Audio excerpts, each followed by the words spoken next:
The 1985-cent coin is an interesting piece of numismatic history that often attracts collectors due to its design, composition, and the fact that it represents an era of change in coinage. In most cases, the 5-cent coin refers to the United States nickel, though some countries such as Canada, Australia, and New Zealand also issued 5-cent coins in 1980. Since the U.S. nickel is the most widely collected and recognized, let's focus on that version. The coin minted in 1980 carries with it the legacy of American coinage design from the early 20th century, particularly the image of Thomas Jefferson, the third president of the United States, who played a vital role in the founding of the nation and the drafting of the Declaration of Independence. His portrait has been on the nickel since 1938, designed by Felix Schlag, and the 1980 issue continues that long tradition.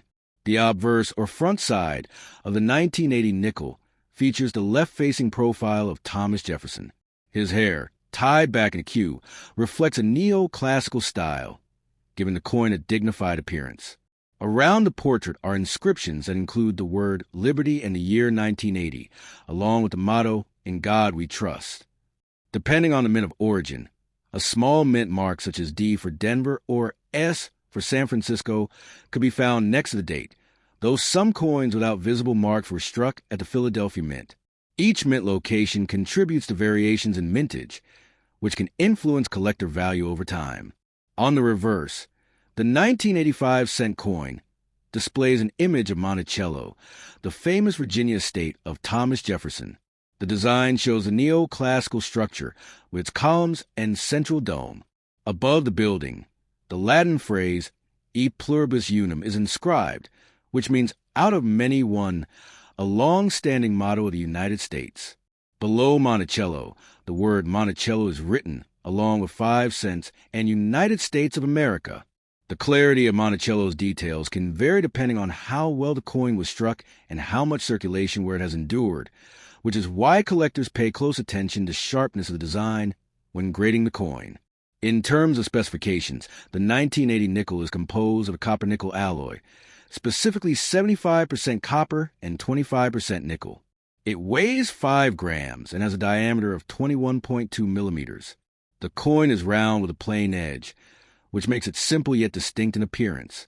This composition has been standard for U.S. nickels since 1866, except for the war nickels of 1942 to 1945, which contained silver due to wartime shortages. Thus, the 1980 issue belongs to the long line of copper-nickel alloys that remain durable for everyday use. From a mintage perspective, 1980 was a busy year for the U.S. Mint, producing hundreds of millions of nickels to meet public demand.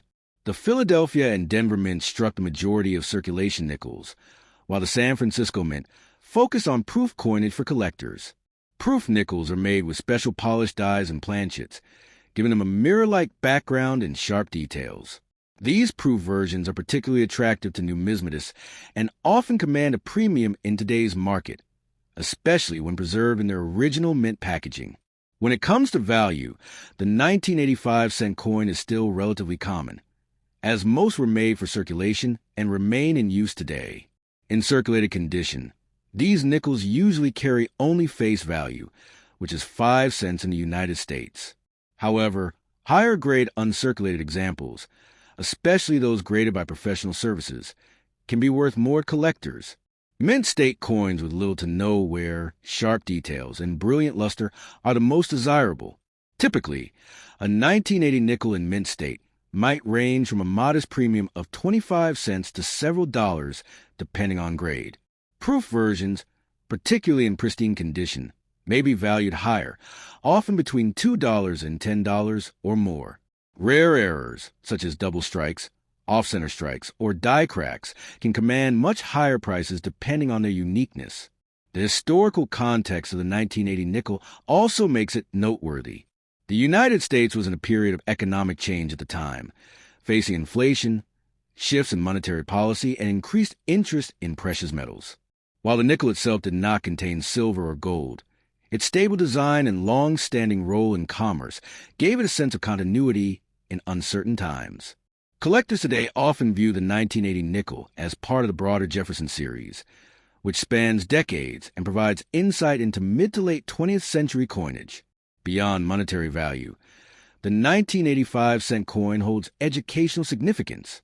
It connects modern generations with American history, reminding us of Jefferson's role in shaping democracy, his architectural legacy at Monticello, and endurance of national mottos and ideals expressed on everyday money. It also highlights the artistry of coin design and the technical challenges of mass production at the U.S. Mint. Every small detail, from the portrait lines on Jefferson's face to the symmetry of Monticello, reflects careful planning and craftsmanship. For collectors starting out, the 1980 nickel is an accessible and inexpensive piece to acquire. It represents a stepping stone into the wider world of numismatics. For seasoned collectors, higher-grade examples, proof coins, or varieties with unusual minting characteristics can add interest to an existing collection. Either way, this coin continues to serve as both a practical medium of exchange and a miniature historical artifact that captures a slice of American culture at the dawn of the 1980s.